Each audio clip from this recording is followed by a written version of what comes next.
some key running back stats from the 2024 season, some current events. That's what we're talking about today on Stealing Bananas. I'm Ben Gretch. You can find the newsletter at bengretch.substack.com. With me, as always, is Shawn Siegele. You can find all of his fantastic work over at RotoViz, including this time of year, as you know, the RotoViz Rookie Guide. If you haven't gotten it, go get it.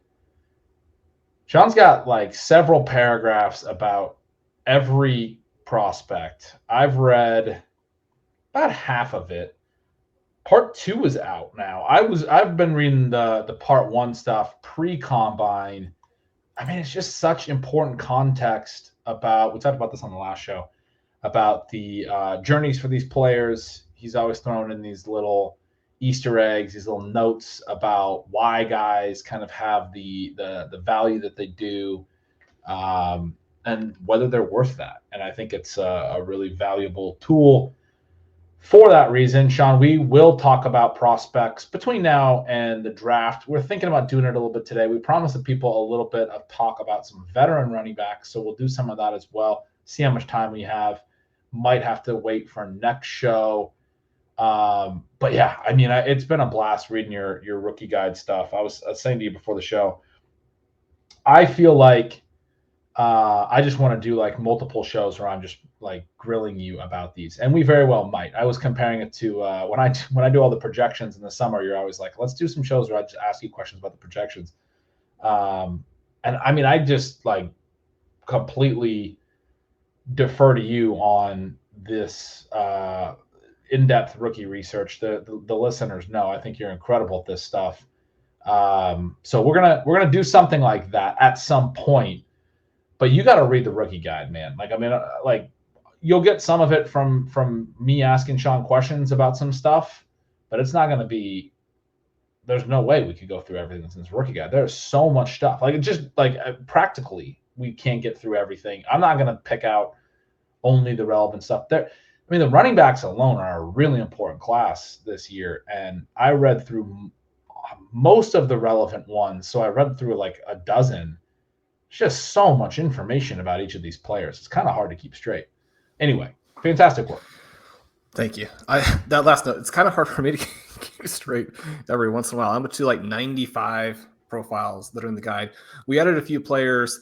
I do have to say that everybody we added, I think, is essentially a non-prospect, but there were some people who ran really fast and are on the draft radar. We didn't include them originally because they're not that productive, and obviously RotoViz has really emphasized that through the years. There were even some people we did include that I sort of joked that it was hard for me to write them up because, you know, you just want to see these guys do more to really deserve being so high on the draft radar. But one of the things, Ben, that was kind of fun, this is not a great receiver class, but they were so explosive at the combine. Some people that I'm pretty intrigued by, like the Iowa State receivers, and then a lot of guys who are probably non-prospects. But, I mean, we've talked over the years how, you know, if you're not an early pick, basically the only two types of things that will allow you to eventually still succeed at the NFL level would be just Herculean production. Somebody who, for whatever reason, NFL GMs don't like them, but they have this ability to produce, even if you're drafted really late or go undrafted. Some of these guys will just jump out there and be like, I'm good at football. It doesn't matter if you believe that or not. I'm going to show it on whatever practice field I get on. The other thing is just, if you have rare athleticism, even by professional NFL standards, sometimes those guys don't get unlocked in college for whatever reason and then do succeed. Now, mostly they don't get unlocked in college because the track elements don't translate. Right. And one of the things that always pops up in a sort of humorous, especially with big receivers, is that if you put together an algorithm, put together a formula for projecting NFL success that includes both draft slot and 40 at the wide receiver position and, you know, other important elements, running faster will actually look bad, because the fast receivers are so wildly underdrafted that it makes it look like being slow is actually better. We know being slow isn't better, but it's important to remember that these guys do sometimes Same get pushed concept. up. Same concept with the production profiles, where people like to look at the athleticism and say, oh, this guy's got all these athletic traits. That's crazy. And then you can just go back and say, well, he had the athleticism. You're saying the athleticism shows up in draft capital. There's a little bit of whatever that word is, collinearity or something. I don't know, whatever. Somebody smarter than me is laughing at me trying to figure out what this word means. You get the whatever double counting, blah blah. It's the off season, guys. You get the same element with the prospect or the production profile in college, where okay, if a guy tests incredibly well at the combine, my question just becomes even more stark, which is why did you not score any more touchdowns in college? How can you not translate that at the college level to production, to catches, yards, and touchdowns? And that's the big thing we see with the receiver stuff you're talking about, where the production is really, really important. It's not always the case, though. And sometimes it's the unique profiles.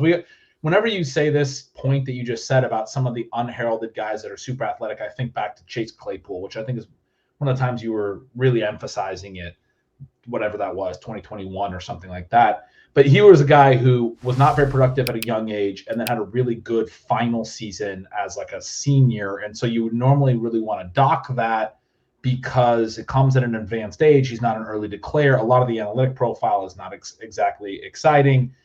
But when you also see him test incredibly well and get draft capital, you're like, well, this team's going to want to use him at the NFL level, the Steelers.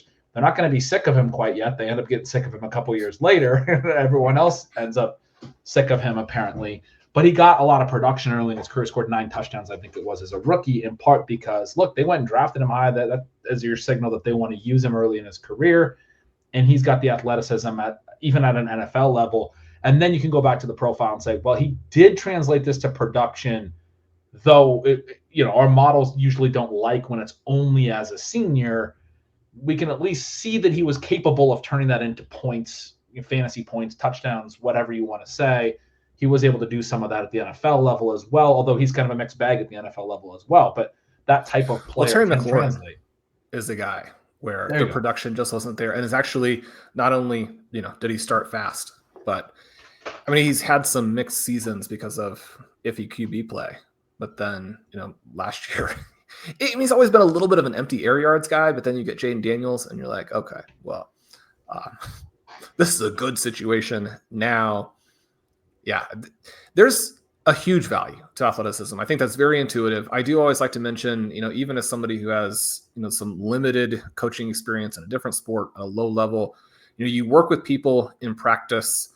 They sometimes really take that. They're able to use it. I coached in tennis. You can see it in tennis matches.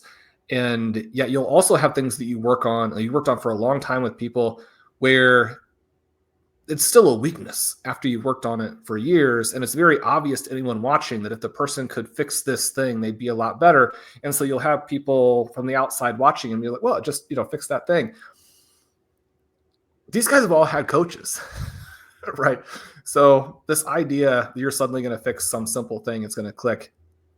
Anyway, having said that, there were some niche receivers that I actually do kind of like who ran really fast. There are some other names of people who I just think are going to be drafted early. You think of the Texas guys. I mean, Golden is going to go very early now. He didn't have a terrible year. He may be someone who's perfectly fine. Bond is someone who extremely controversial. Be interesting.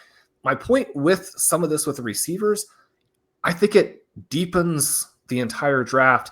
Ben, in part, it's because we're enthusiasts, but I don't know that there's going to have ever been a season where 3rd and 4th round picks will be so fun to make as in 2025. So we hope our listeners, I hope you check out the rookie guide. That would be great for me. Blair and Kevin did a fantastic job on volume 2 as well. But yeah, rookie drafts, 2025, so much fun. Everything. And so I love that you brought up the Terry McLaurin point as well, because I was getting really hyper-focused on the Claypool example, but it's not as cut and dry even as like productive players are good or unproductive players are bad. We know that there's a lot more of these profiles as just their pure measurables, their size, and those types of things. Sometimes that can be pretty significant. Then obviously the tested athleticism really does matter, as you mentioned, what the draft capital is going to be, how they play, what their landing spot might be. The third edition of the rookie guide, and you get all 3 editions when when you purchase it. But the 3rd edition will come after the draft, right? And you guys will be sending another update, which accounts for some of the draft capital, landing spot, and some of those elements as well. But all of this stuff this is why I love how much you go through the different, like the journey for the player, because there's so much there in terms of every player's a little bit different. I was giving all these examples about Claypool. You brought up the McLaurin thing. There's a lot of reasons why guys can succeed or not succeed. It's not something that is just like any model is going to be able to perfectly capture. You do want to kind of take in all the different layers, and then, as with anything in fantasy football, then you make an informed analytical decision, and you make sort of a weighted bet, whichever way you think this is going to pan out or how things are going to go, based on all of those things, and then based on cost in the markets that we play in. And so all that stuff's going to really matter. But that's the kind of thing you can get from every player. I went through and read this, Shawn, and I started to write out questions as I was reading stuff. I had long questions, multiple questions about the first 3 quarterbacks, and I was like, all right, well, that's all the questions I'll write about quarterbacks, because they're like the only ones that matter. I got to save some room for the running backs. Start writing out questions for the running backs. I'm like, I'm gonna skip Ashton Jeanty because we all know he's amazing. And then I started writing questions for every other running back. At a certain point, I was like, I'm gonna have a question for Shawn on every single one of these write-ups, just in terms of there's always nuance to the different profiles. That's why it's so important to read through this stuff. You'll learn so much. It'll add so much color to your understanding of all the different players. Highly, highly recommend it. Shawn, we also want to talk about some veterans today. The veterans we're going to talk about are the running backs. We've saved it for now. We've talked about this the last couple episodes. We had intended to kind of do this as a project in January, but we're gonna finish it up. We said we were gonna finish it up. Just kind of talk through some key stats from the 2024 season, full season stats, things that are interesting as far as how guys finished and those types of things. Running backs may be the most interesting way, I think, to think about this concept, where the whole idea of it was just like, let's just talk about where guys finish, real numbers, and what that means for going forward. The running back part of it being that in a lot of cases, it's just these guys stayed healthy for 17 games. But were they really this good? Are they really going to maintain that stuff? And I say that from the perspective of, this is a really good running back prospect class, as we've been saying, and there's going to be a lot of turnover in where the volume goes. There's going to be draft capital at the running back position. People are expecting Gene T to go in the first round for sure, potentially multiple running backs in the first round, which is something we haven't seen necessarily every year, right? And then potentially multiple more, maybe several more day 2 running backs, especially coming into an offseason where we just saw the running back position really thrive in 2024. We know that lighter defenders are out there, right? The heavier backs.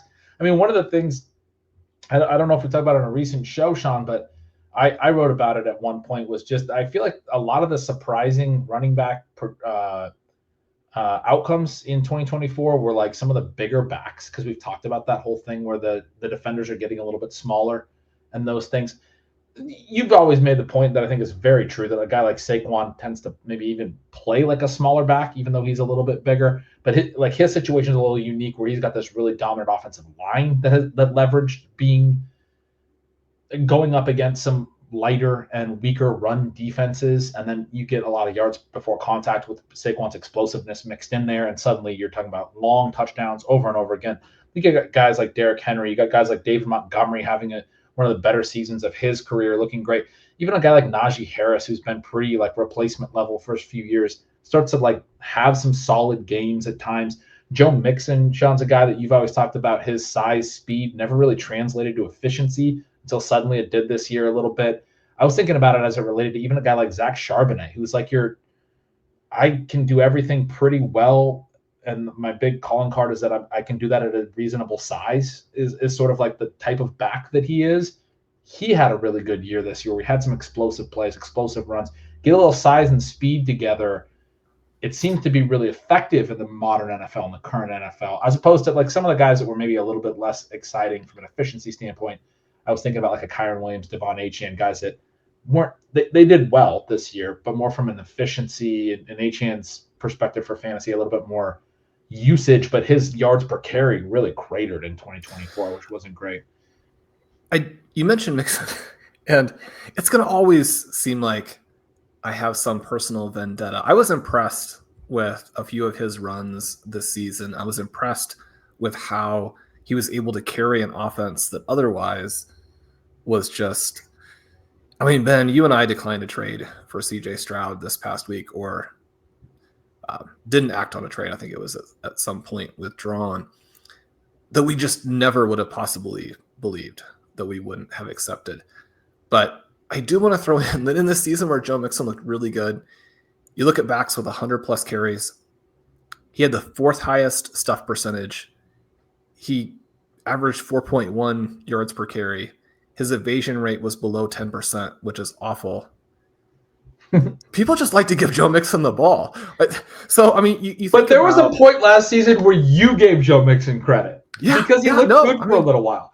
Well, I don't think that he charts well because he has this ability to kind of glide into space and not get credit for either a broken tackle or a forced missed tackle. But yeah, I mean, the peripherals are still terrible again. Just terrible. But also, the defense, I think gets to the points of the defenders where, like, I mean, I remember writing in Stealing Signals, and Stealing Signals readers may remember this because I took a screenshot of the play, and I've talked about it on the show, I swear, but Mixon got into the secondary. I'm almost certain it was against Dallas, and there was a situation where you had the two cornerbacks out in front of Mixon and a safety out in front of, in the middle of him, three DBs out in front of Mixon, and he winds up basically just splitting them to the end zone. Only lead blocker he had in front of him on the play was Tank Dell. I mean, Tank Dell's 140 pounds soaking wet. And the safety basically just let Tank Dell take him out of the play. The corners basically just refused to close the hole. The corners will tell you they don't have the angle on some of these guys. When you're like, that dude runs a 940, you probably have the angle from anywhere on the field. Go tackle it. Yeah. And I mean, this point about size wasn't true across the board that I was making, but I was just thinking about a couple more as we were talking, like some guys like Brian Robinson. I mean, even the fact that like Rico Dowdle had some production this year, I thought was interesting. But yeah, we had some smaller backs like a Bucky Irving, man. He isn't huge. And just like a more of an evasive back was incredibly good. I do think it's interesting though, this size element and whether these guys can just are basically just guys that modern defensive backs that are out there to defend the pass don't want to try to tackle. I mean, that's like when you start talking about the evasion rate with Joe Mixon, that's what I'm thinking is like he had some plays. He had some plays because people just didn't even want to try. Like on the defense. There are some teams where the secondary doesn't have to get involved, so they are dealing with a little bit more. Zach Charbonnet hit at the line of scrimmage on 53% of his carries. The only person higher was Antonio Gibson. Kenneth Walker, I think the highest evasion rate in the entire NFL, and somehow managed to only average 3.7 yards per carry. And we know that a lot of his evaded tackles just go east and west. But he also, 48% hit at the line of scrimmage. We did a little segment in one of our earlier offseason shows about the Seahawks changing coordinators. We know that they want those numbers to change dramatically. They're probably going to also need to change their offensive personnel. And their offensive line personnel. Yeah, you're talking about their offensive line, but there's rumors out there they might be trading DK Metcalf, or he has requested a trade. That'll be interesting to track. But yeah, I mean, there's this running back class is going to be interesting. I think whatever I'm saying about size and all this stuff, put all that aside. We saw running backs succeed across the league. There's a lot of people that are doing the see running backs matter, et cetera. I mean, I don't think anyone ever said that running backs aren't actually good. There's this replaceability element to it. If all the running backs are doing well again, then there's also, an argument that can be made that's like they're still somewhat replaceable, what have you. But it's certainly the case that when you're talking about, beyond GT, when you're talking about smaller guys tackling, I mean, are you going to tackle Omari and Hampton, Quinshon Judkins at their size and athleticism over and over if you let them get into the secondary, which a lot of defenses are allowing that sort of as a matter of tactics at this point. So it does matter, exactly like you're saying. And there's a good number of bigger backs. Like I'm just looking through the guide right now. I mean, there's a lot of 215, 220, 225. Ollie Gordon from Oklahoma State. I liked reading about him. You talked about how his final season they went 3-9. You know, he didn't get a lot of help from probably the offense. But he had a good year prior to that. Kind of his journey. Younger back, 6'2", 225. I mean, there's a lot of bigger backs.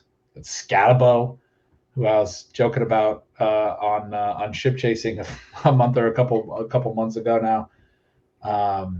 But I mean, you seemed a little excited about him. But yeah, you mentioned some of the other names. Caleb Johnson up near the top. There's so many intriguing running backs. These guys are going to land in spots and they're going to get used, man. I mean, they got to get used, or you'd think they're going to get used. It'd be very, very fascinating to see that. But let's talk about what happened in 2024. Okay. The touchdowns, rushing touchdowns. James Cook tied Derrick Henry and Jahmyr Gibbs. And Jahmyr Gibbs was there with him for most rushing TDs with 16. Gibbs, I think, in part because he had, 4 TDs in Week 18 in that clinching game against the Vikings. That was a part of what got him all the way up that high. But yeah, James Cook was right there. Then you had Josh Jacobs, another bigger back who had a good year, not necessarily because of peripherals, but kind of just because, like he did. 15 touchdowns. Bijan and Kyron had 14. Jalen Hurts was also at 14. Man, a lot of backs with 14-plus rushing TD. Saquon had 13. Josh Allen was in the mix at 12. David Montgomery was there at 12. So you had Gibbs at 16. You had Montgomery also at 12. Both the Eagles and Lions had 2 top 10 guys when you factor in Jalen Hurts with Saquon. What are the names that stand out to you there that maybe don't seem like they're going to score 12-plus touchdowns again next year? I think that this conversation is fascinating on the heels of our QB conversation where we talked about building the super teams and how valuable that was. And then we have this dynamic where you saw the Eagles hammer the Chiefs in the Super Bowl. You saw some of the teams, even a good team like the Lions, run into some trouble when they had a game plan that somehow included trying to turn the ball over every possession in the postseason. You contrast that with what these mobile quarterbacks are doing. And when you see the Saquon Barkley situation where he's not getting goal line carries and he scores 13 touchdowns, when you think about Derrick Henry playing with the Ravens and scoring the 16 touchdowns, when you think about Jahmyr Gibbs and David Montgomery both scoring 12-plus touchdowns, and then you look at James Cook, and you think about how it was just a few years ago that drafters did not want a part of the Buffalo rushing attack because everything went through Josh Allen and then through the air, right? Where it seemed almost impossible for a Buffalo Bills running back to simply score a touchdown, much less 16. And that's probably going to be the biggest story of 2025 is simply how much of this does carry over because it's structural, as opposed to being something where we know that you're going to get a certain amount of regression. We don't know it's going to be the same guys. And even things like rushing play volume, you would expect again. I mean, you talk about how you work through your projections. And when we talk about those in the summer and how difficult it is to follow any sort of rigorous approach to doing those and come up with numbers like this. And yet my takeaway would be not that these guys are going to all do the same thing, but if we don't respect the structure that got these guys here and don't respect the quality of these teams on top of that, then we're probably not going to structure our drafts in a way to get exposure to the type of upside that you need to build winning fantasy football teams. That's right. And I think this is a big part of why I thought this was interesting. When we went through the receivers, it was a couple shows ago now, Jamar Chase led the league with 17 receiving TDs. McLaurin was second at 13. Amon-Ra, 12. Mark Andrews had 11. He's the fourth guy right there at 11. You have 8 players total with 10 plus, but the vast majority of those are, lower on that list. Or I believe Andrews was fourth. Maybe he's just the fourth one that I wrote down. But I know McLaurin was second with 13. There's Chase at 17 and then a gap down to 13. At running back, you have 10 dudes that I just named that had 12 plus. You have a ton of rushing touchdown consolidation there. Some of that was the health of the backs that we've talked about. It doesn't like, I don't necessarily want to make a huge point about how healthy they're all going to be. And I did just look it up. Andrews was 4th. So you had Chase at 17, McLaurin 13, Amon-Ra at 12, Andrews and Evans tied at 11, and then 3 guys at 10. Again, 3 dudes hit 12 or more receiving TDs last year, and 8 dudes hit, or 10 dudes hit 12 plus rushing TDs. I mean, it's just kind of wild. Whether that's because of health or whether the health is good, that happened, right? And then it's clearly possible. It's clearly something we could see again next year. How much of it will repeat is, like you said, is a massive storyline in 2025. And then you get to the yardage. So let's get to the rushing yardage. We talked at the receiver position. Jamar Chase had just over 1,700 yards. And Jefferson was also over 1,500. They were the only 2 over 1,500. No one else over 1,300. So a big gap from the top 2. And then you had no one else over 1,300, as I mentioned. The third place was, I don't have it listed here, but I think it was Brian Thomas. 1,282, Brian Thomas. Running back, similar thing. 2 guys and then a big gap. But listen to how much different the scale is. You have Saquon over 2,000. You have Derrick Henry over 1,900, and then a huge gap. Still have Bijan Robinson in third at 1,456. I mentioned the third receiver didn't even hit 1,300. Bijan's up around 1,500. Both Jonathan Taylor and Gibbs also over 1,400 rushing yards. And 5 backs up over 1,400 rushing yards, and the top of the scale 2 over 1,900, right? So we had a lot more consolidation, I think, on that end of it as well. It's a fascinating thing about how the stats compiled, and the reasons for it, health, obviously macro level, a lot of different things. You also have guys that are breaking out. You have the Brian Thomas stuff. I mentioned here, Bucky Irving was 10th with 1,122 rushing yards, 10th in the NFL. I mean, pretty exciting for him, for a guy who took until kind of the second half of the year to really kind of be their lead back. Chuba Hubbard was 8th at 1,195. The expectation in most fantasy circles was that he was going to be the lead guy for the first half of the year, but they had this promising rookie coming back, Jonathan Brooks, in the second half. And yeah, Jonathan Brooks gets injured again, and that's a pretty huge bummer for anyone involved.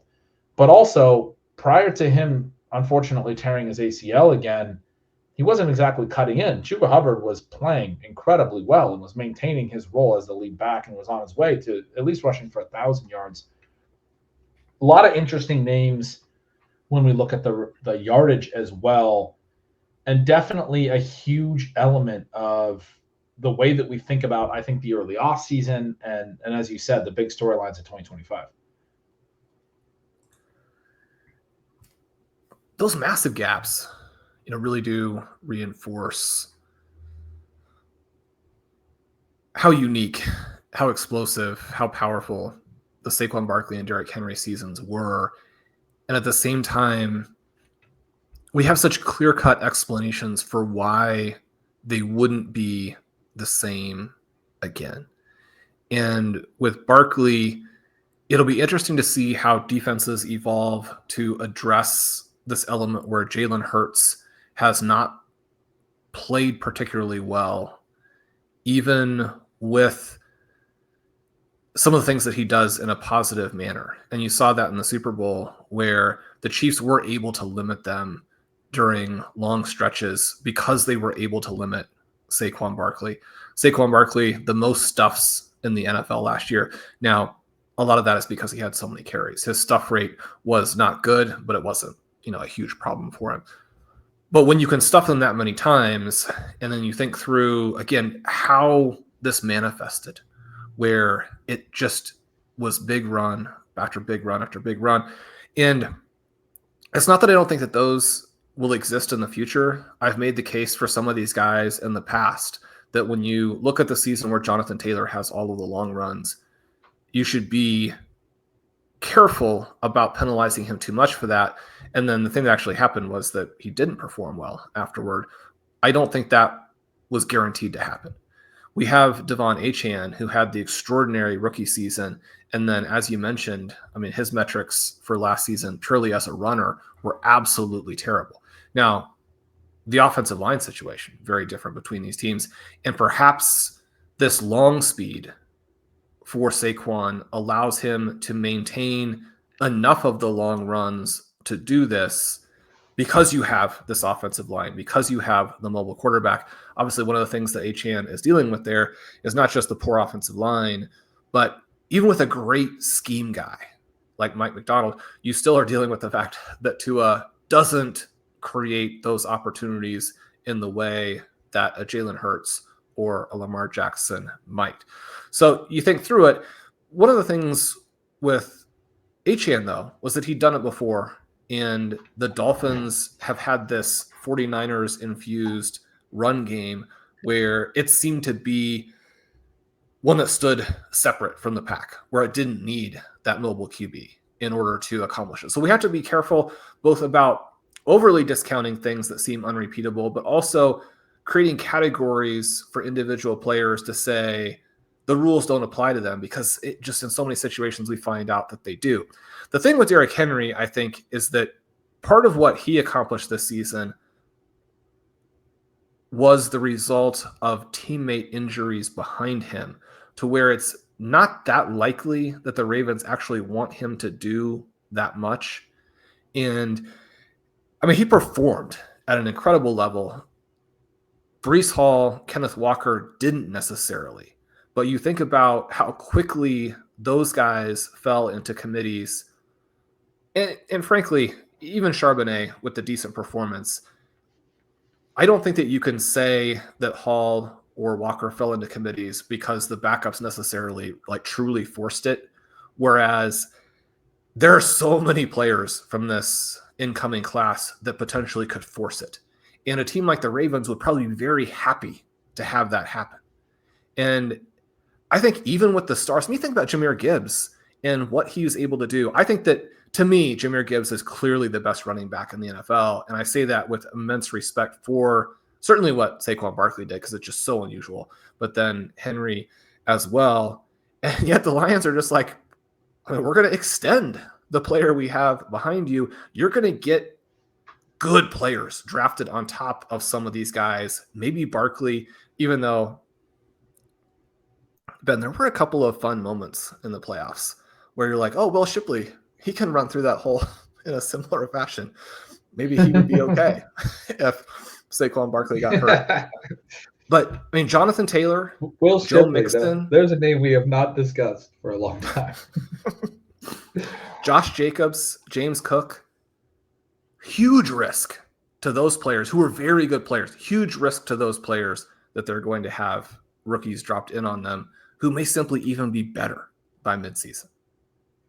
Yeah, I mean, I think that's what makes this year so fascinating, the 2024 to look back on. And again, the reason that I think this is like, it's a very simplistic way of talking about this, but we're getting through a lot of really interesting points because it really is. I mean, Shawn, you and I, we always wind up analyzing things different every year. And it really is the story of 2025 is like, what about 2024 is even super important? You know, what is indicative of what we're going to see in 2025? How do we really, and so I want to talk about yards from scrimmage for a minute because Saquon and Henry had that massive gap. Saquon had 278 receiving yards, man, 2 receiving TDs. I think both of those were like diving catches too. Like he had a couple long, like plays down the field. Week 1, he had the sweet catch on the wheel route. I think his other receiving TD was on another wheel route, was it not? They were both. My memory is the same, which is that maybe we're sliding in a memory from the playoffs or something like that, but extraordinary plays. I mean, you're talking about a guy where, like, if they would throw to the running backs in that offense, you're talking about Saquon going for like 2,700, 2,800 yards from scrimmage and just, you know, destroying all the records. But you could say some similar things, you know, about Jahmyr Gibbs. And I mean, then the listeners probably don't need this, but we had a big, long conversation about Travis Hunter basically playing the entire game. And we both think that he may. I mean, Jahmyr Gibbs, if he plays almost every snap, then you're not going to touch the ball every snap. But if you play the full season. You don't have David Montgomery siphoning all these touches. I mean, could we be looking at?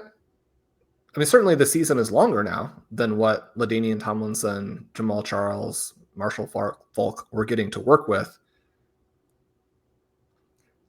Would you like to see that? Do you think we're going to have somebody come and hit that in the next 2 or 3 seasons because he does actually have the perfect situation? Or is it unfair to say, like, well, if the Eagles also threw, it's like, I mean, the whole reason some of these other things work is because of elements of their offense that then don't lend themselves to throwing the ball, which is the same thing for Derrick Henry. I don't think he can run for 2,000 yards if he catches. I mean, that's part of the thing is like, I'm looking at his game log right now. We think Travis Hunter can play the whole game. I mean, let these guys play. Well, it's more of a play. It's more of a play calling standpoint, right? Like you're calling swing passes and things. I don't know, maybe because I'm looking at his game log right now, and I'm looking at the Super Bowl. He only had 57 rush yards, but he did get 25 carries. He had 6 catches in that game. He had more catches in the Super Bowl than any game all year. 4 was as high up to that point, including the 3 postseason games. 6 catches, 40 yards. That was one of his better receiving games of the year. He had more than 40 receiving yards 3 times the rest of the year. He plays. He doesn't play all 17 games. He sits out the final week, famously doesn't go after Eric Dickerson's record, but plays 16 games, plays 4 playoff games, 20 games, goes over 40 receiving yards 4 times. Shawn, he was below 12 receiving yards in 12 of those 20 games, if I'm counting right. 10 of his 16 regular season games, and then 2 of his playoff games as well. 12 or fewer receiving yards. Like a bunch of these games where he's just not at all involved in the pass game, but you don't really notice it because he has a rushing TD. Like all 10 of the games that he – oh, no, sorry, I'm looking at the wrong number. Anyway, I was going to say all 10 of the games that he had so little receiving yardage that he scored a touchdown in, which is not a true stat. But he had you don't have to stat from hold yourself to exclusively true stats. I could just throw some fun ones in there too. Yeah, I could tell you that 7 of those 10 games he ran for 100+ yards. There was 3 tough games in there through the season where he didn't get 100-yard rushing and didn't have much on the receiving side. But you're talking about a lot of rushing yards in addition to whatever he can give you as a receiver, and that works. That obviously worked last year. But then you think about, okay, if he can't run at that clip, and it is meaningful that he went on and ran 91 times for 499 yards in the playoffs. Everyone talks about how this became the first 2,500-yard season, rushing yard season, including the playoffs, which Terrell Davis had, I guess, had the record prior and had done it twice, gotten close. But Barkley ended up with over 2,500 rushing yards, including those 4 playoff games, which is an incredible feat.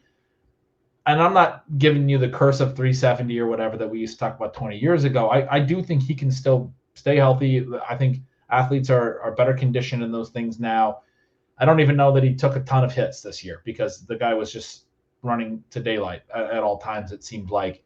But it's a lot. It's a lot to expect to be able to back up next season when you played all the way into February and be ready to roll in September and do it again when you don't have the receiving stuff to support it. When you started talking about the Gibbs stuff, Gibbs had 517 receiving yards in addition to his 1,400 rushing yards. So Gibbs third in the league in yards from scrimmage. You have Barkley at 2283. You have Henry at 2114. You have Gibbs at 1929. Much smaller gap there. Pretty close to the 2,000-yard number. Those two were both over 2,100. Barkley pushing 2,300. But not massive. I mean, Gibbs clearly closes that gap with the receiving. You have Bijan not far behind that at 1887. You have Jamar Chase, the only receiver in the top 5 at 1740. Josh Jacobs comes up next at 1671. Those top 6 guys in yards from scrimmage all scored 15+ TDs as well. I mean, those are the guys that we know were really, really good at fantasy football this year. But it's not necessarily been the case that there's more receivers every year because we know that running backs, you're getting rushing yardage and receiving yardage. But in a lot of seasons, there's not this many dominant 1,800-yard running back seasons. It's just difficult. And there are some dominant receiver seasons up here. The next 4 names rounding out the top 10, by the way, Jonathan Taylor, Aaron Jones, Justin Jefferson's the only other receiver in the top 10, and Bucky Irving finishes 10th at 1,514. He added a strong receiving season, and he's 10th in, at any position in yards from scrimmage this year. Obviously a great rookie season from him. We know that. But point is, 8 running backs, 2 receivers, 8 1,500-yard backs when you combine the rushing and the receiving. There's actually 9 because James Conner slides in there as well. Bucky was at 1,514, James Conner at 1,508. And you have Devon Achane at 1,499. You have Kamara at 1,493. Got a bunch of guys that were just shy of 1,500 yards. Kyron Williams, 1,481. Then there's a little bit of a gap. But if you say 1,480 plus, the top 14 players in yards from scrimmage, 12 of them are running backs. 12 of them got to 1,480 yards or more. It was a fascinating year for this type of and some of those backs didn't do a lot rushing, but they did a ton receiving. I mean, you look at like Achane, for example, we're talking about him. He only had 907 rushing yards, but he has 592 receiving. Kamara, 950 and 543. They're right ahead of Kyron Williams, who had 1,299 and 182. I mean, he barely had anything receiving as well. But you see sort of the up and down where, like, that's why I think the yards from scrimmage stuff is interesting as well. It's like the running backs were just focal points of their offenses in so many cases. We're going to get them the ball one way or another. How are we going to do it? The 2,700-yard thing that you were talking about, it just seems hard to do. But what doesn't seem difficult in the modern NFL is to make the running back sort of the focal point of your offense again. I used to use this term like 3 or 4 years ago, identity back. And that's how I tried to explain Derrick Henry, even though he didn't fit into my like high value touch molds that I wanted him to fit in.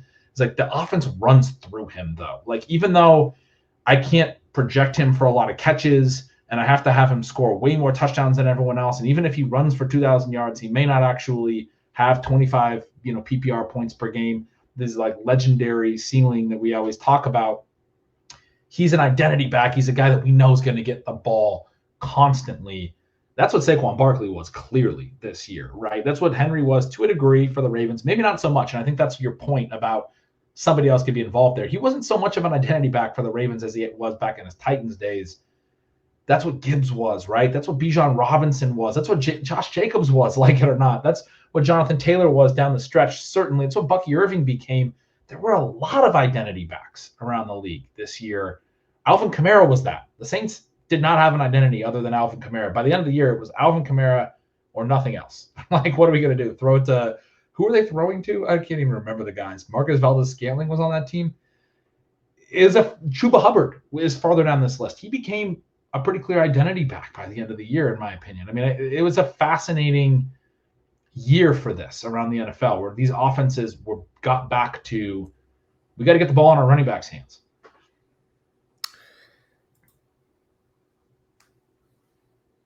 Yeah, I mean, it's set up really well. And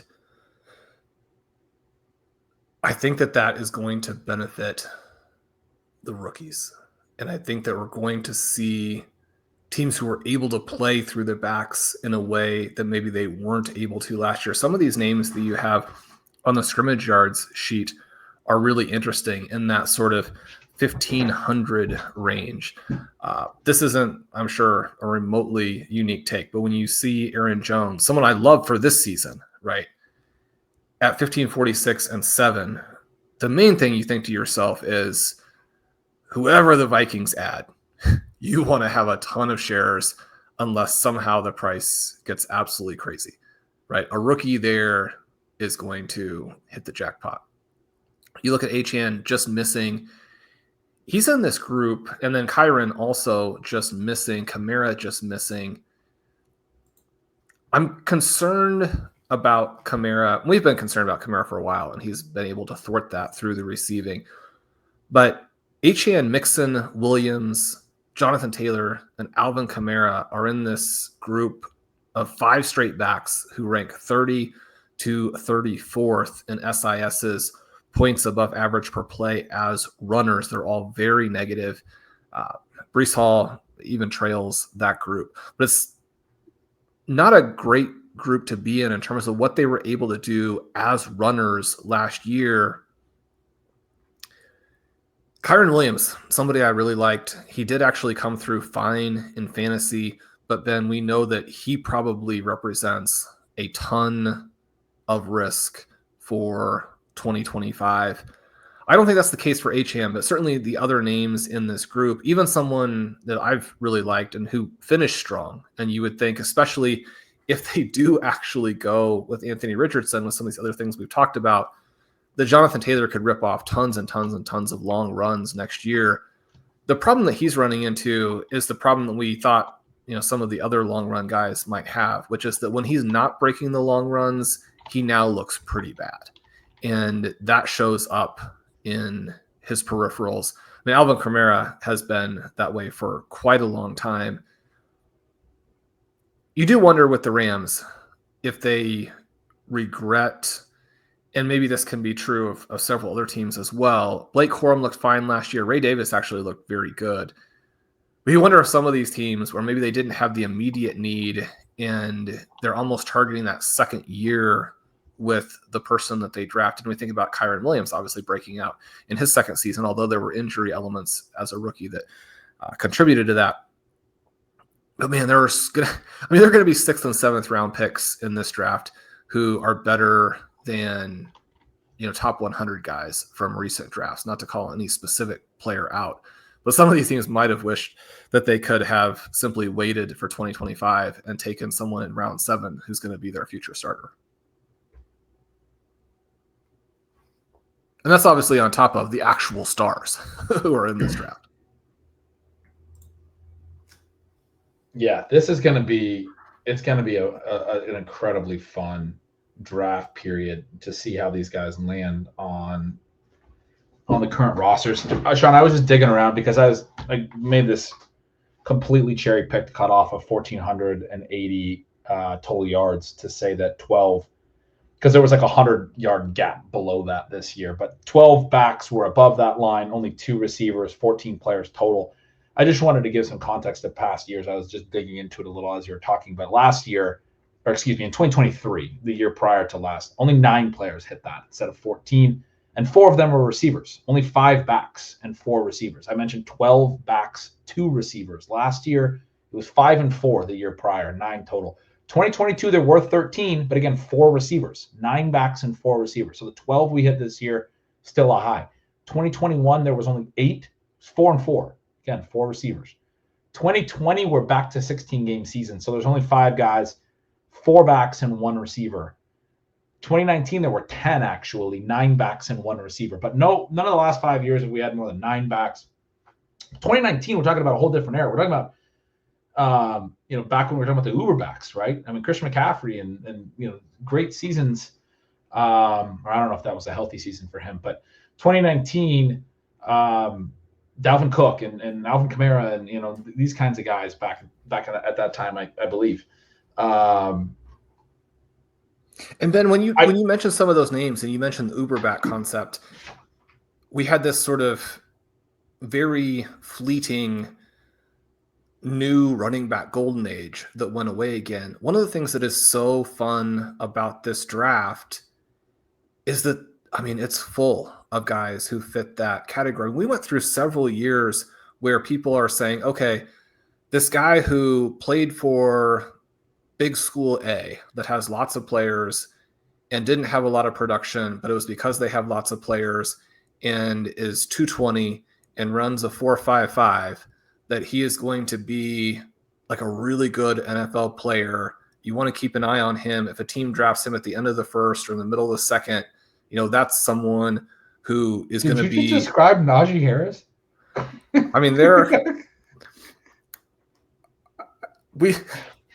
don't know how many Alabama listeners we have, but certainly there are some Alabama backs who have fit kind of what I'm talking about.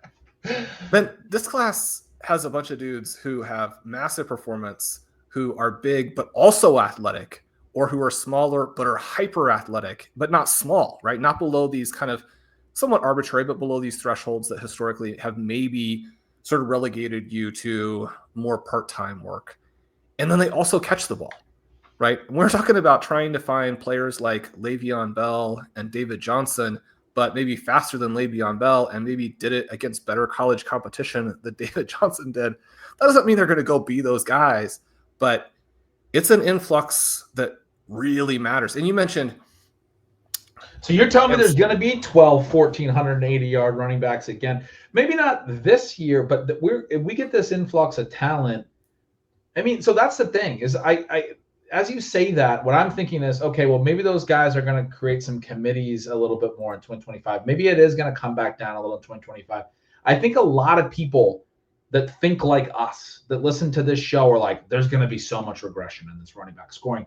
And something that I think we're both saying is we're aware that that can happen, but we also don't want to overplay that in 2025 too much, especially if the market gives you an opportunity to basically just say that it's going to be somewhat similar to 2024 because they don't want to learn any kind of lesson at all. And I'm afraid that might happen a little bit too. But even if the number of dominant 1,500 total yard running backs regresses, comes back to earth next year, what you're describing is a new era for that to thrive in 2026 and 2027 and 2028 potentially. And we know that the defenses, the ways that they've shifted. Now, I do think there's going to be a little bit of a shift back. I do think eventually teams are going to be like, we got to prioritize run defense a little bit again. We have to have a little bit more size. We have to, maybe some of these like hybrid linebackers got to be able to tackle a little better or something, right? I do think there'll be a little bit of that. Well, we talked about how if you want to compete for Super Bowls right now, you have to build this offensive super team. But we also noted that there are, at least 10, maybe quite a few more than 10 that have literally no chance of doing that. Well, what would your other path be? It's like you need to be the 85 Bears, or you need to be one of these teams that doesn't just control offenses, but punishes them. We haven't, to my mind, had a lot of teams built that way recently, but it's going to be your only path if you can't. One of the things that happened this year is that, and I mentioned this several times on the show, just because it stood out to me so clearly about a coach who was aware of what his personnel was, but also just from a tactical perspective, it was just so sad that he knew, or they didn't understand that tactically it was a problem.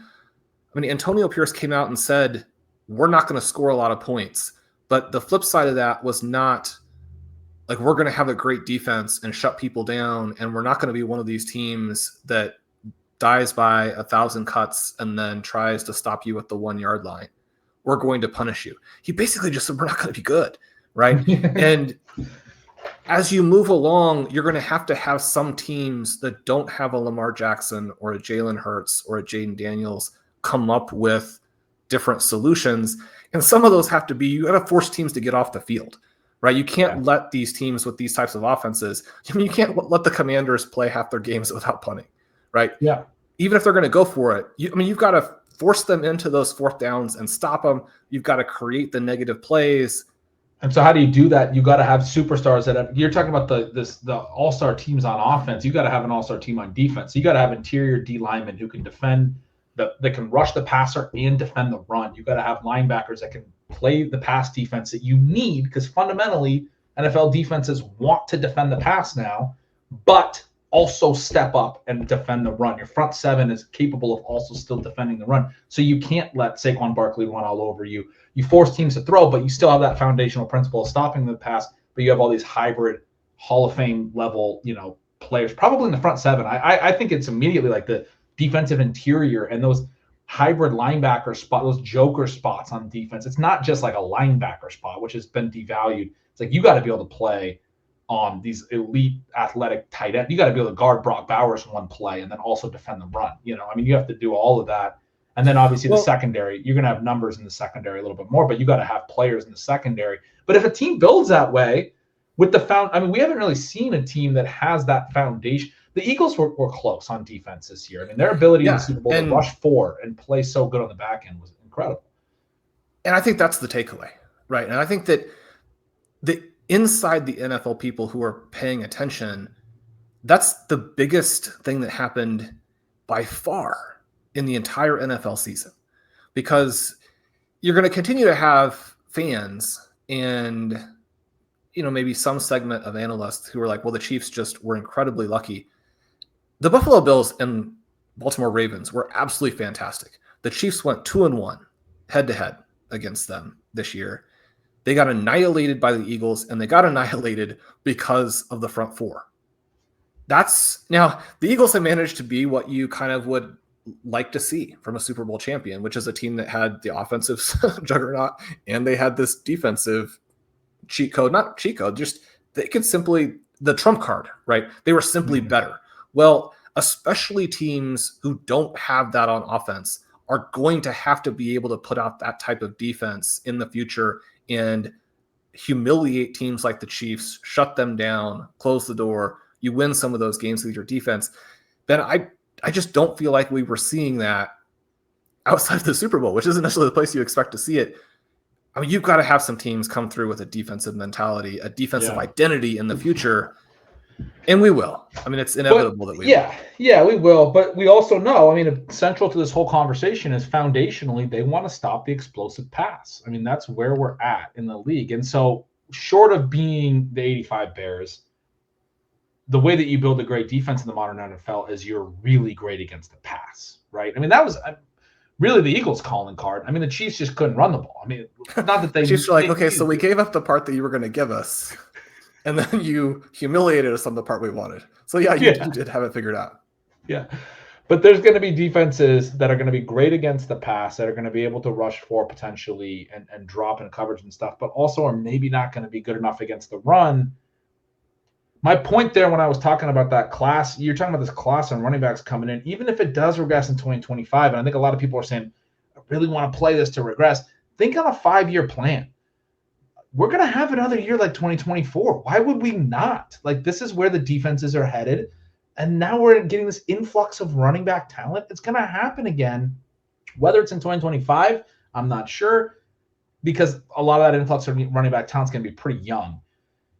But I don't want to not be drafting running backs because I'm like, it's very stubborn that what happened in 2025 and the health of running backs and those things can't continue. We knew there was a period and a lull in those running back classes. You were just alluding to it, but all the classes that had all the injuries and the busts, and Clyde Edwards-Helaire and Najee were first-round picks, but you also had all the injuries to good players like a J.K. Dobbins having all the injury issues. Over a multi-year period, it really kind of decimated the depth at the position that should have been kind of in their prime right now. Well, now we also know the running back prime can be year one, and we are bringing in guys that can be impact year one talents, and by the dozen this year, right? I mean, I don't know, you know better than me, but at least the half dozen. There's going to be a lot of players that could be good today at the NFL level that are going to get drafted in a month and a half, and whether they have 1,500 yards as rookies, they may in 2026, they may in 2027. I mean, you're going to want to be drafting running backs in the next 5 years. A couple of things there as you make all those great points. I think that, we run into the potential problem of couching everything in best ball terms because it has so inundated the industry. But I continue to hear all the time from folks who their main thing is the seasonal, or their main thing maybe is dynasty. And I think that all of these things have huge ramifications for dynasty. When I heard you say, think about, 2, 3, 4, 5 year time frame.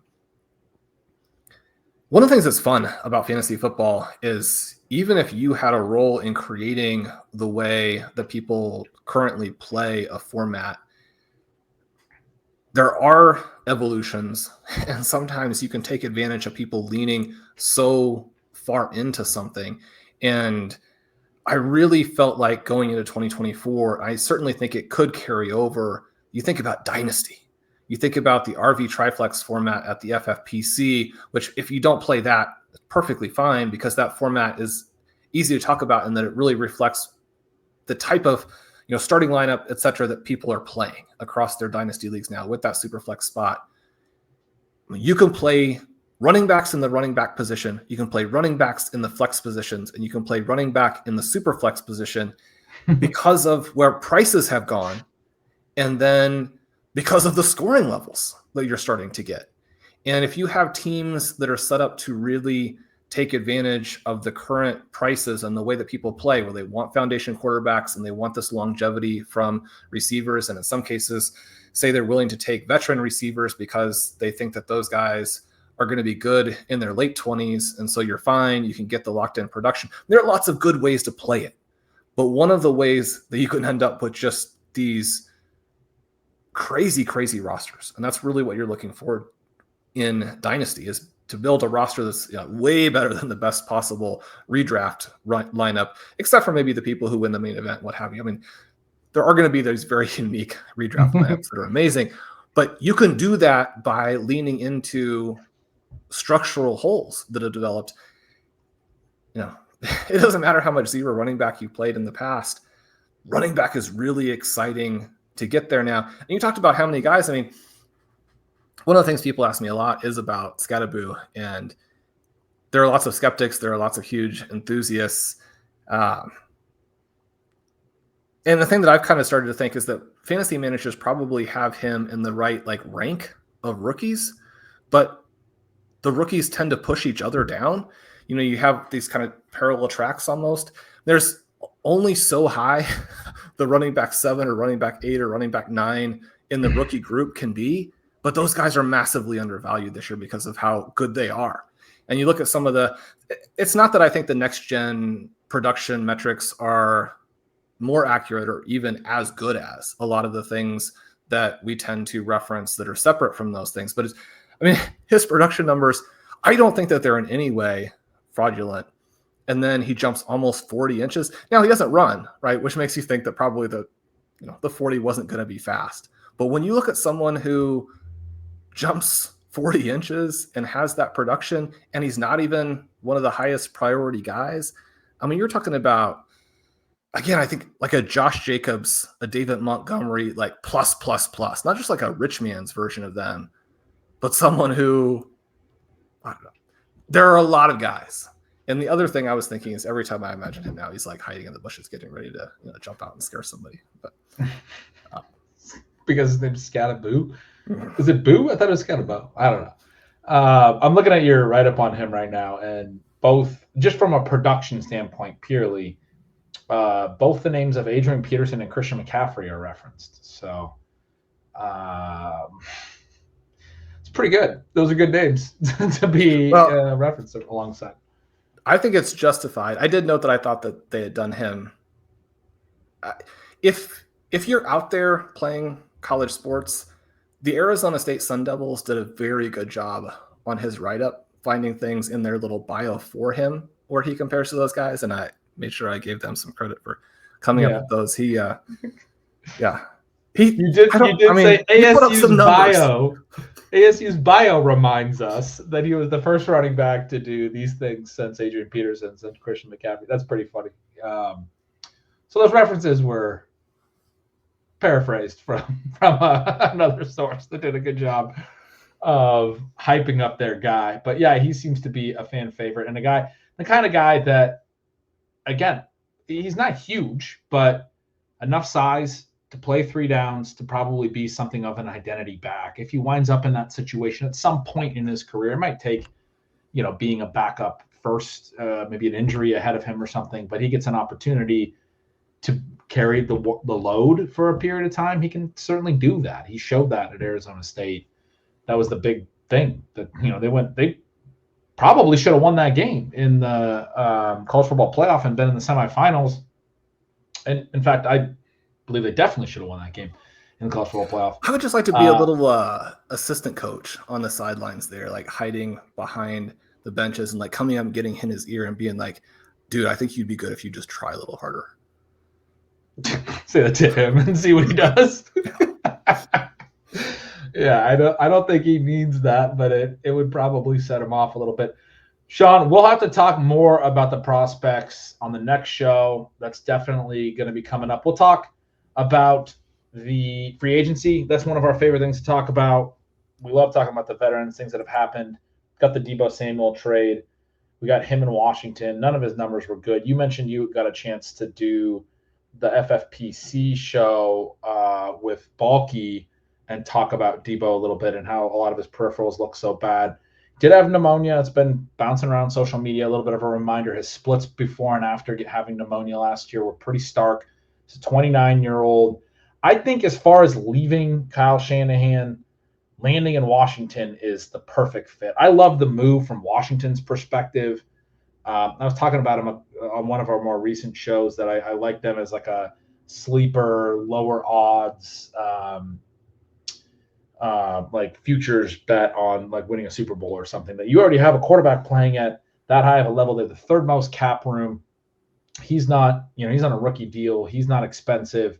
They go take on a huge salary, only give up a 5th-round pick to do it because they have the third most cap room. You're not going to find a wide receiver with the ceiling from a talent perspective of a Deebo Samuel in free agency this year. You might not be able to find it by the time you're on the clock in the draft either. So to go out, use your cap space to your advantage to add a player at a position of need that's a scheme fit. Talk about all the RPO stuff, all the stuff they did to quick passes to Lamade Zaccheaus. We talked about Daniels, how good he is at just diagnosing quickly and how accurate he is in the short area to get the ball in hands of players to make plays after the catch. You now have one of the greatest receivers of his generation with ball in hand skills. I'm a little worried. He is only 29, but I'm a little worried. He's taken a lot of hits. He's played a lot of running back. Little worried that he's on the downslope of his career. Too much so to really be an impact player. But if you want to talk about a place where he could get the right types of touches to make some things happen again, or at least help a team win, man, I mean, they immediately upgrade that number 2 pass catching spot, which was basically Zach Ertz this past year. And you have McLaurin. You think about the depths that they operate at. I loved the move as a bet, as you're trying to build around Jaden Daniels as a bet. I loved the bet. If he can get back, if the pneumonia was really something that held him back, and he can get back to even just like 85% of his peak, something like that. He's going to fit in an RPO offense like this with Jaden Daniels running the ball, being so dangerous around the line of scrimmage to run the ball and their run game. And then Terry McLaurin, obviously a massive threat down the field. That's a fun offense suddenly. Yeah, and one of the things you had pointed out to me was that it costs them very little in trade. And you have a lot of cap room. And so it is the case, I think, that occasionally teams get too locked into, okay, what are the free agents? How can we spend all this money? You overpay. Then your actual good players want more money, because why wouldn't they? I mean, they're the better players. They want you to redo all those contracts. You can go from having a ton of money to not having money and having a lot of bad players pretty quickly, which is sort of a long-winded way of saying, I think you want to be aware of these situations where you could take on a contract without having it be a free agent deal. You take on a contract from somebody who is on the way out, and because of what their salary is, that you're not going to have to pay very much. And this, 5th-round pick, we like it when we like it when teams move down and pick up things in trade. And I think sometimes if you move down a couple spots, you pick up a late pick, then you don't pick the guy that the fans want. They're like, those picks are so useless. Those guys aren't all going to make your team anyway. Sometimes with the deeper teams, especially, you'll say, you're just going to have to turn around and cut these players. Why are you trading down to get the pieces? It's similar to a point that I do try and make about Dynasty from time to time, which is that even these picks that seem pretty worthless, sometimes they're valuable. Sometimes they'll make other things happen, right? I think back to the Dynasty team last year, where in the 6th round, Pat and I picked Jonnu Smith. I'm not expecting that to work out that way, but it was a huge part of our season. You think about the different moves you can make. If you acquire a lot of 5th, 6th, 7th round picks as a reality team, which again is actually not that hard to do. Teams get savvier and savvier and savvier, but you watch the draft. We do all these draft shows, and so much of what transpires during the draft is pretty mind-boggling. Still very exploitable. You pick up a bunch of picks, you turn around and you trade something for what's essentially a free agent deal for Deebo Samuel. I'm very skeptical about Samuel because he basically combined all the negative elements of his profile, or he lost all the positive elements and still showed the negative ones in a big way. Maybe something that comes into play with the Commanders, even if everything else kind of works out, would be that he just can't catch. And when you are as accurate as Daniels, you're as successful as that team is play by play. Maybe that drop is more impactful than it might be for a team where the trade-off of getting explosiveness. I mean, through the last decade or so, we've mostly sold things like drops. Not that they don't matter, but they tend to bounce around some. And really, you want the productivity that receiver can bring, especially with what his current profile is. The fact that Debo doesn't catch the ball well in traffic, but is also now, he had the signature play this last year where cost him the game that essentially ended any chance of making the playoffs and had huge fantasy repercussions. He's got to be able to catch the ball when Daniels puts it on him, which, as you mentioned, he will. Yeah, that'll all be very key for him to actually fit there. But as far as, again, from the Commanders' perspective, as you were talking through, it's just how can you use your money, right? Like, this is something I was saying to you and off the air last week when we were talking a little bit about it, was that I was really optimistic about Washington and, this long shot odds to win the Super Bowl and all this stuff. When I say long shot, they were like 19-1, 20-1, something like that. But I thought that was a surprise given that they had made it to the Final Four already in Jayden Daniels' rookie season. Yeah, that took some upsets, but it's notable because they had room to get better. And usually these teams do get better when they have all this cap room and they have a rookie QB contract. When you already know that rookie QB is like an MVP candidate, like the best quarterback in his conference, as you and I were talking about him. But as we were talking about that, one of the things you said to me is a lot of times these teams that have a lot of cap is they just spend that money inefficiently, as you just described. And I was like, my hope for them would be that they make a lot of small improvements around their roster. This one's an expensive one. It's $20 million or so. I was trying to find the tweet. I don't know who sent it. I thought it was Brad Spielberger, formerly of PFF and Over the Cap. But somebody tweeted this recently that maybe it was Clev Analytics. It was him. He tweeted recently that the way to address free agency, as always, is on sort of the secondary positions. I can't find his tweet, but I'm almost certain it's him.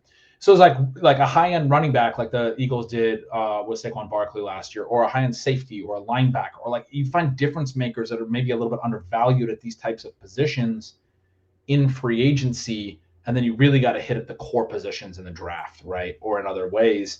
They really had a huge need at receiver. They didn't really have a way to get to one. They find at least the upside of that via trade. Again, it cost them a decent chunk of their cap, but I think it was a really efficient use of some of that cap. Not a long-term commitment either. As you've noted with these free agent contracts, you got to give these guys 5-year deals with tons of guaranteed money. And then all the stars on your team are like, where's my money? And you have all these issues. For Debo, it's, look, we didn't sign him to this deal. We traded for him. He's going to get paid the rest of this deal, but it's not a long-term deal. I don't think they're renegotiating or anything. So anyway, the hope for them going forward, if you're a Commanders fan, is they now use the rest of that cap to that, like Debo was the centerpiece, I think, addition. And now you use the rest of the cap to he was in the 20 million range. I think you're trying to be in like the 12 million range with a couple, like maybe 3 or 4 additional, ads. I don't know the whole list of free agents by heart, but hopefully some players that can improve your starting lineup or your depth, some impact pieces, but also are not those massive mega deals that are probably overpays for some of the guys that when they hit free agency, it's because their teams didn't necessarily want to extend them. There's usually a kind of a reason. There's a reason Debo was available. It isn't as easy to spend that money. It was the point that you had brought to me, and I think is a very good one. But I do think Washington's sort of making a step in the right direction there. That's interesting. A lot of interesting stuff on San Francisco's side. We were talking a little bit about Ricky Pearsall before the show. He's going to be a really interesting one to discuss throughout the offseason. Juwan Jennings had the massive breakout last year. There's now Brandon Ayuk's name is coming up in trade talks. I mentioned DK Metcalf. Reportedly requested a trade, and Seattle has granted him the ability to go ask around. I was just seeing on social while we were recording here that Josina Anderson reported that at least one team has offered at least a third for DK Metcalf. I'm sure Seattle's looking for more, but you're starting to get a ballpark of what teams are talking about in terms of what they might offer for him. So there's going to be a lot that's going to happen we're recording this on March 5th. There's going to be a lot that's going to happen in the next 10, 14, 20 days, Sean. We'll be back certainly to talk through that free agent stuff. We'll definitely get to the rookie stuff. That's so much fun stuff coming. Can't wait. As we close out today, Ben, would you rather have T. Higgins or DK Metcalf? That's a good question. I saw somebody talk about AJ Brown, as if AJ Brown was a tier below DK Metcalf. I interpreted something, and I was like, I don't want to say it's the dumbest thing that I've ever heard, but it's somewhere in the realm of DK Metcalf's an incredibly good X receiver, big body, etc. I can see why the Seahawks are maybe okay with moving from him if they're going to do the Clint Kubiak stuff, be pretty run heavy, a lot of play action, crossers. Like that's the JSN stuff. That's the stuff they were doing with Olave earlier last year for a little bit of a stretch down in New Orleans where Clint Kubiak was. But they want to be kind of a run-first team. It doesn't mean they can't make use of a player like DK Metcalf, but maybe it's a little bit more play action based, a little more of the catch and run stuff. Maybe it's not necessarily the DK Metcalf routes to just line up and go beat somebody because you're a lot more physical than them. So I could understand why they maybe want to move on from him. He's not. I mean, he's obviously an incredibly valuable wide receiver to have, though. Like he's not. But I do think because of his physical prowess that people think he's like a top 5 receiver, and he's just never been. Like when he had a good young early career year, I remember people wanted him to be the overall dynasty #1 player ahead of AJ Brown. I was like, dude, they played together in college, and AJ Brown doubled him up in the games they played together on every stat. Twice as many receptions, twice as many yards, twice as many TDs. You can't do that. You can't tell me after one season in the NFL that he's suddenly better than AJ Brown, who, by the way, has had a 2.5 plus yards per hour run every single year of his career. And DK Metcalf has never done that once. DK Metcalf has barely had, I'm trying to pull it up right now, but barely had 2.0 yards per route run. I think he's done that like one time. Yeah, his career high is 206. He had a 204. He's at a 181 last year. Again, AJ Brown, 2.5 plus every year. Get out of here with that nonsense. DK Metcalf, T. Higgins, very much in the same realm. I would take Metcalf. I think I would take Metcalf. I think he's a little bit more dominant than T. Higgins. But as usual, you're a lot more practical about it than some of the stuff I'm seeing on social, this and that. Well, I think T. Higgins is sad both that he's going to get franchised and that he mostly got left out of the answer there. That'll do it for this episode of Stealing Bananas. I'm Shawn Siegele. With me, as always, is Ben Gretch. You can follow at, all the Twitter stuff. Subscribe to Stealing Signals. That's bengretch.substack.com. We'd love to have you guys over at RotoViz. The coupon code there is RVRO2025.